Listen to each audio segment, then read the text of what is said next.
الحمد لله الذي جعل الإسلام عقيدة وشريعة ورحمة للعالمين. أشهد أن لا إله إلا الله وحده لا شريك له، وأشهد أن سيدنا ونبينا محمدا عبده ورسوله لا نبي بعده. اللهم صل وسلم وبارك على سيد المرسلين وإمام المتقين وعلى آله وصحبه ومن دعا إلى الله بدعوة الإسلام ومن تمسك بسنة رسوله إلى يوم القيامة. أما بعد فيا عباد الله اتقوا الله حق تقاته ولا تموتن إلا وأنتم مسلمون.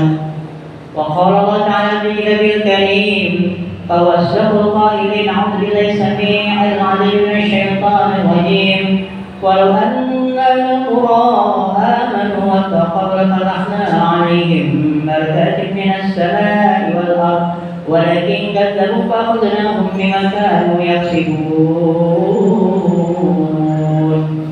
الآيات صدق الله العظيم وصدق رسوله النبي الكريم ونحن على ذلك من الشهيدين الشاكرين walhamdulillahi rabbil alamin.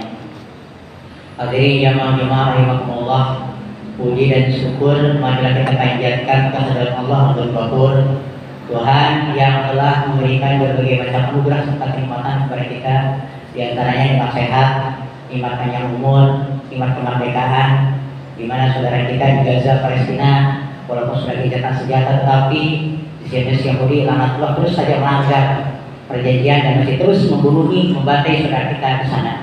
Kita doakan mudah-mudahan saudara kita di Gaza mendapatkan pertolongan dari Allah Subhanahu wa taala. Dan alhamdulillah dengan izin Allah, dengan nikmat Allah, itu nikmat yang paling besar, nikmat iman, nikmat Islam. Sesibuk apapun aktivitas kita di siang ini, seberat apapun problematika kehidupan yang kita jalani, kita masih bisa menyempatkan diri untuk melaksanakan panggilan Allah, seruan Allah yang dilaksanakan ibadah sholat Jumat yang insya Allah akan kita laksanakan pada siang ini. Mudah-mudahan segala amal kita, aktivitas kita, ibadah kita, terutama amalan sholat kita diterima oleh Allah Subhanahu wa taala. Salat dan salam semoga tercurahkan selalu ke hari Nabi Agung, manusia pilihan Allah yang telah membawa ideologi Islam, yang telah mengeluarkan manusia dari jahiliyah menjadi mahiriyah, dari musyrik menjadi tauhid, dari biadab menjadi beradab, dari kufur menjadi muslim, yakni habibana wa nabiyana Muhammad sallallahu alaihi wasallam, berkeluarganya, sahabatnya serta umatnya yang setia hingga akhir zaman, termasuk kita sekalian, khususnya jemaah Masjid Firdaus Sa'adah. Mudah-mudahan kita mendapatkan syafaatul uzma nanti di yaumil kiamat kelak. Hadirin jamaah rahimakumullah, merupakan khutbah khotib berkewajiban wasiat khusus bagi diri pribadi, umumnya bagi ahli jemaah sekalian. Marilah kita sama-sama meningkatkan kualitas keimanan, ketakwaan kita kepada Allah Subhanahu wa taala dengan cara melaksanakan, menerapkan syariat Islam, perintah Allah baik dalam kehidupan pribadi, keluarga, dan masyarakat maupun bernegara, yang disebut dengan takwa. Karena dengan takwa itulah insya Allah kita akan selamat di dunia, terlebih selamat di akhirat kelak. Hadirin jamaah rahimakumullah, krisis pendidikan karakter di Indonesia semakin menunjukkan gejala yang mengkhawatirkan. Dunia pendidikan yang seharusnya menjadi wadah pembentukan generasi berilmu dan berakhlak justru kerap memunculkan potret buram perilaku moral. Fenomena hilangnya rasa hormat terhadap guru, lemahnya empati antar pelajar, dan semakin kaburnya batas antara benar dan salah menjadi tanda serius rapuhnya fondasi karakter bangsa. Baru-baru ini, seorang kepala sekolah dilaporkan ke polisi hanya karena menegur dan menampar siswa yang merokok di sekolah. Ironisnya, ratusan siswa justru membela pelaku pelanggaran dengan melakukan mogok massal dan menuntut pemecatan kepala sekolah. Di sisi lain, seorang mahasiswa Universitas Udayana bunuh diri diduga akibat penundungan. Bahkan setelah meninggal tetap menjadi bahan olokan di grup WhatsApp kampus. Dua peristiwa ini menunjukkan betapa dalam krisis moral yang melanda dunia pendidikan di negeri kita. Lebih menunjukkan lagi, media terutama pun turut berperan dalam menurunkan nilai-nilai luhur tersebut.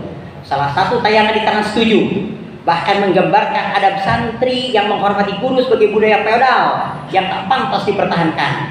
Padahal dalam Islam, penghormatan murid kepada guru merupakan bagian dari adab mulia sebagaimana sabda Rasulullah sallallahu alaihi wasallam, laisa minna man lam yuwaqqir kabirana wa yarham saghirana wa ya'rifu li'alimina haqqahu.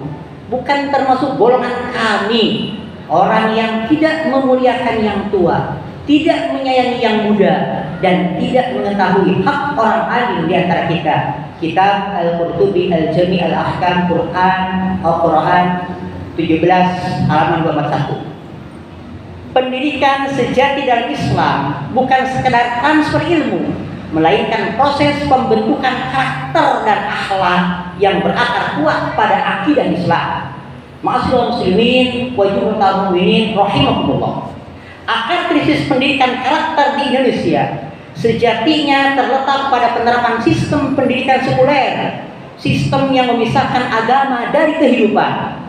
Akibatnya, orientasi spiritual dan moral terhapus dari dunia pendidikan, menjadikan tujuan belajar semata demi mencari pekerjaan, bukan pembentukan kepribadian mulia.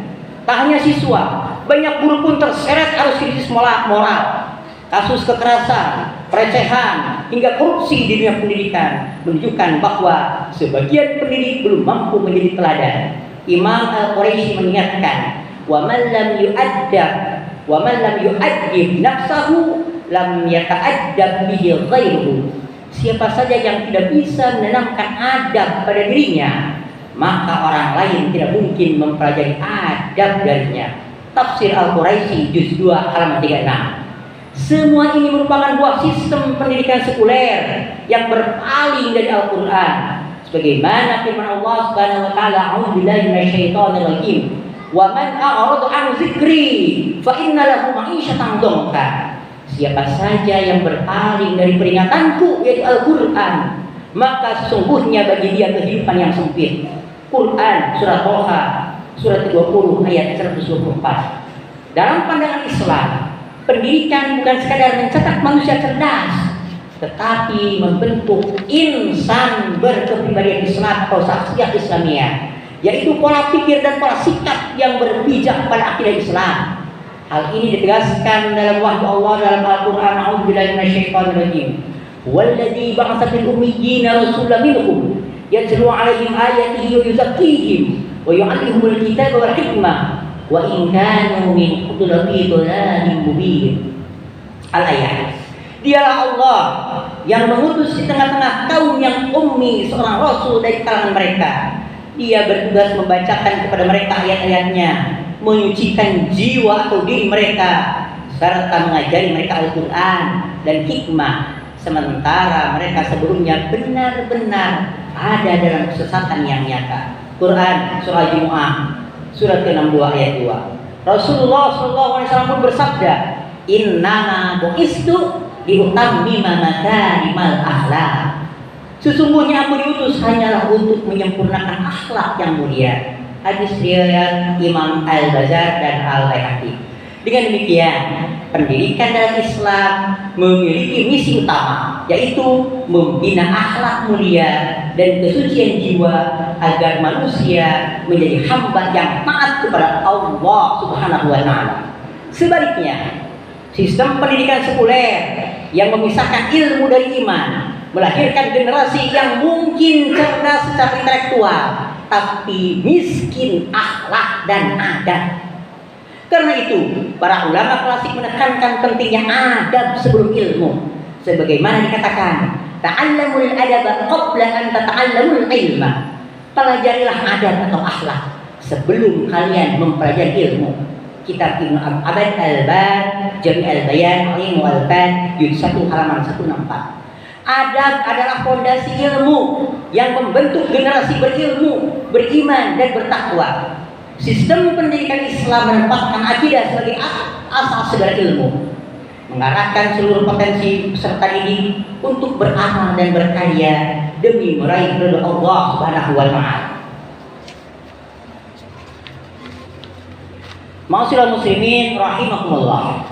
Sejarah mencatat bahwa sistem pendidikan Islam pernah mencapai masa keemasan selama berabad-abad di bawah naungan khilafah, khususnya pada era Abbasiyah. Negara berperan aktif sebagai pelopor pendidikan, dengan membangun ribuan madrasah, perpustakaan dan pusat riset yang terbuka secara gratis bagi seluruh rakyat. Semua itu berlandaskan akidah Islam yang kokoh, menjadikan pendidikan bukan sekadar sarana ilmu, tetapi juga pembinaan iman dan akhlak. Khalifah Al-Ma'mun mendirikan Baitul Hikmah di Baghdad yang menjadi pusat ilmu pengetahuan dunia pada abad ke-9 Masehi.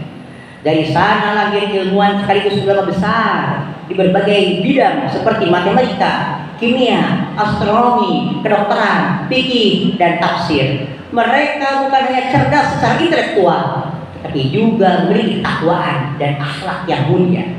Para ulama dan ilmuwan muslim kala itu menghasilkan karya yang monumental yang dikaji lintas generasi.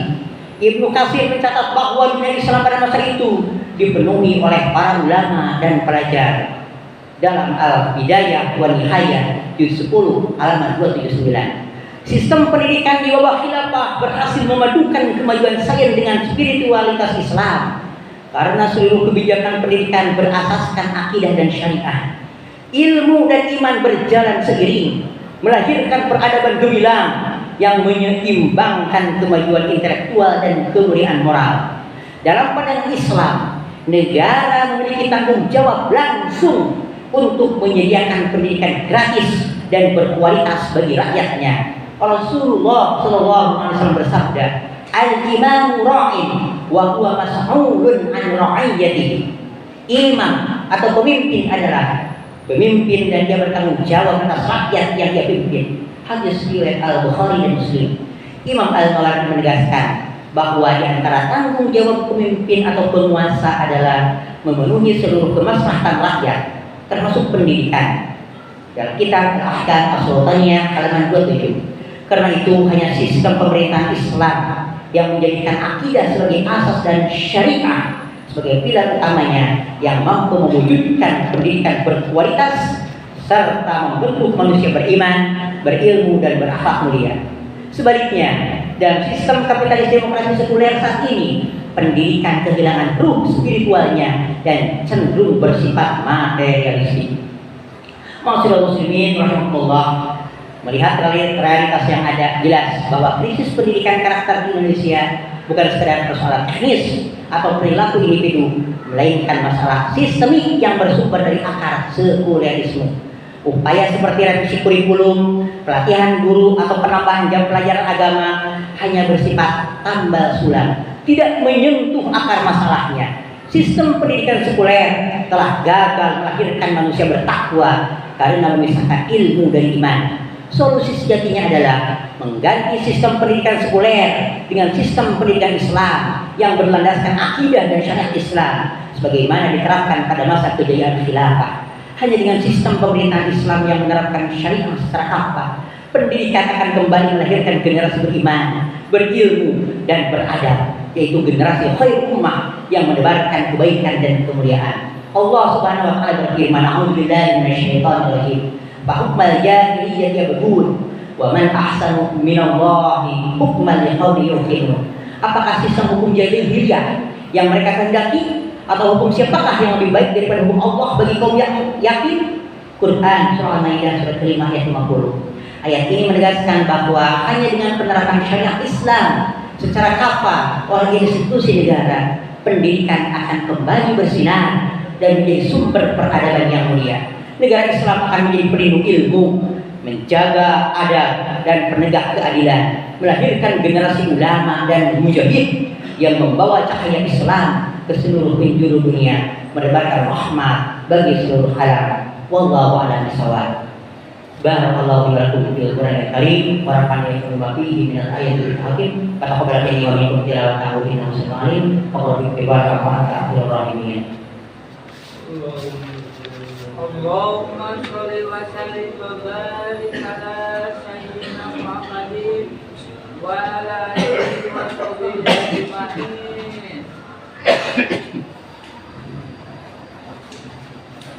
Alhamdulillah nahmaduhu wa nasta'inuhu wa nastaghfiruh wa na'udzu billahi min shururi anfusina wa min sayyiati a'malina. May yahdihillahu fala mudilla lahu wa may yudlil fala hadiya lahu. Asyhadu an la ilaha